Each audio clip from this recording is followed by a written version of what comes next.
Assalamu alaikum viewers, welcome to my YouTube channel. I am Dr. Mahmood Siddiqui. I am a consultant homeopathic physician. आज हम जिस topic पे बात करेंगे उसका नाम है आर्थराइटिस। हम जानेंगे what is arthritis, what are the types of arthritis, what are the causes of arthritis, lab and investigation and in the and homeopathic treatment. चलिए शुरू करते हैं। सबसे पहले हम जानते हैं कि आर्थराइटिस है क्या। आर्थराइटिस एक जॉइंट से रिलेटेड एक डिजीज़ है। इसमें इन्फ्लेमेशन ऑफ द जॉइंट्स हो जाता है। जॉइंट जो है उसमें स्वेलिंग भी हो जाती है और वो इन्फ्लेम कर जाते हैं, जिस वजह से उनको जो है काफ़ी प्रॉब्लम होता है और वो पेशेंट जो है वो उससे चलने में भी दुश्वारी होती है और वो काफ़ी ज़्यादा इश्यूज़ आने शुरू हो जाते हैं और सम टाइम वो बड़ी सीरियस कंडीशन में भी पेशेंट चला जाता है। तो अब हम जानते हैं कि इसकी कितने किस्म के जो है ना आर्थराइटिस होता है। आर्थराइटिस बेसिकली 3 किस्म का होता है। सबसे पहला आर्थराइटिस होता है रियूमेटॉइड आर्थराइटिस, दूसरे नंबर पे होता है ऑस्टियोआर्थराइटिस और तीसरे नंबर पे आ जाता है गॉटी आर्थराइटिस। सबसे पहले हम बात करते हैं rheumatoid arthritis. Rheumatoid arthritis basically autoimmune disease है, ठीक है, जिस वजह से ये जो जॉइंट में इसमें स्वेलिंग हो जाती है और इसमें पेन होना शुरू हो जाता है और बेसिकली ये डिफॉर्मिटी ऑफ द जॉइंट्स होता है। जॉइंट इसमें थोड़े से डिफॉर्म हो जाते हैं, थोड़े से डी शेप हो जाते हैं और उसमें स्वेलिंग आना शुरू हो जाती है। बेसिकली क्योंकि ये जो जॉइंट जब रियूमेटॉइड आर्थराइटिस की वजह से जब इन्फ्लेम्ड हो जाते हैं तो वो क्या होता है कि उसकी जो इन्फेक्शन वाली जो सेल है वो ब्लड स्ट्रीम के थ्रू ब्लड सर्कुलेशन के जरिए बाकी आर्गन को भी इफेक्ट करते हैं। तो ये आपके ब्लड वेसल्स को भी इफेक्ट कर सकता है, आपकी स्किन को भी इफेक्ट कर सकता है, आपके लंग्स को भी इफेक्ट कर सकता है, आपके हार्ट को भी इफेक्ट कर सकता है। यानी कि जो रियूमेटॉइड आर्थराइटिस है ये बेसिकली ये इसके साथ जो एसोसिएटेड ऑर्गन्स है उनको भी ये आगे फर्दर अफेक्ट कर देता है।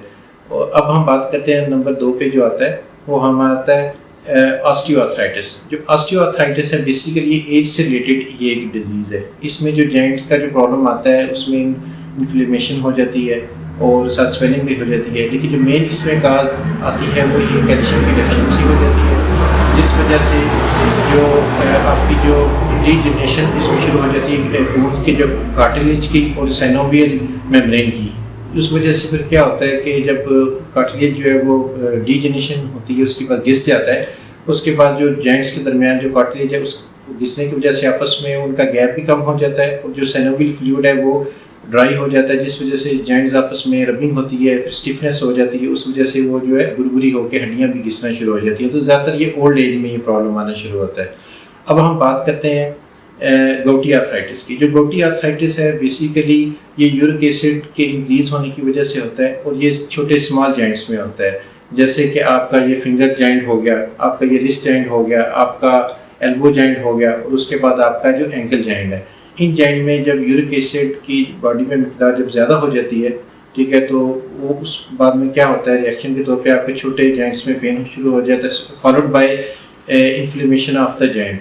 यानी कि उसमें स्वेलिंग भी होगी, साथ दर्द भी होगा और पेशेंट के लिए बहुत ज़्यादा प्रॉब्लम होगी। Even patient will be unable to walk. तो अब ये तो इसकी होगी एग्जाम। अब हम बात करते हैं कि किन वजूहात की वजह से ये होता है।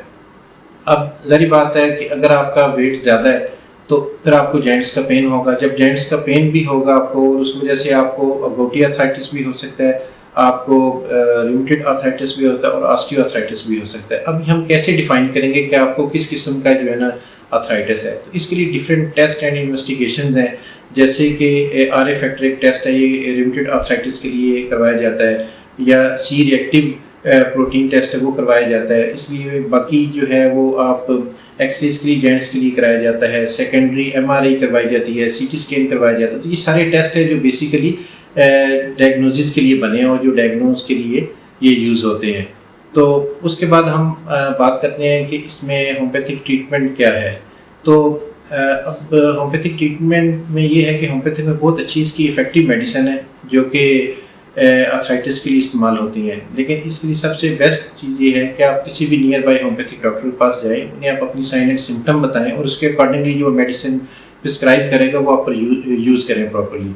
अब आपको एक जनरल मेडिसिन बता देता हूँ, उसका नाम है R11। ये ड्रॉप्स हैं, ये डॉक्टर रेगुलर लैब है जर्मनी की, उसके ये बने हुए हैं, ये लिक्विड फॉर्म में होंगे। ये 15 ड्रॉप्स आपने 3 टाइम अ डे लेने हैं और इससे आपको काफ़ी हद तक फ़र्क पड़ेगा। लेकिन ये मेडिसिन आप लें, उसके अलावा सेल्फ मेडिकेशन और कोई नहीं आपने करनी है। ड्रॉप परचेज करके आप यूज़ करें, साथ ही आप किसी होम्योपैथिक डॉक्टर के पास चले जाएँ और आप प्रॉपर अपनी ट्रीटमेंट करवाएं। अगर आप मुझसे ऑनलाइन ट्रीटमेंट करवाना चाहते हैं तो स्क्रीन पे मेरा नंबर आ रहा है, आप मुझसे ऑनलाइन कंसल्टेशन भी कर सकते हैं और आप मुझसे ट्रीटमेंट भी करवा सकते हैं। इंशाल्लाह ताला आपको काफ़ी फ़र्क पड़ेगा। मैं उम्मीद करता हूँ कि आपको मेरी आज की वीडियो पसंद आई होगी। मिलेंगे किसी नए वीडियो में किसी नए टॉपिक के साथ। टिल देन अल्लाह हाफिज़।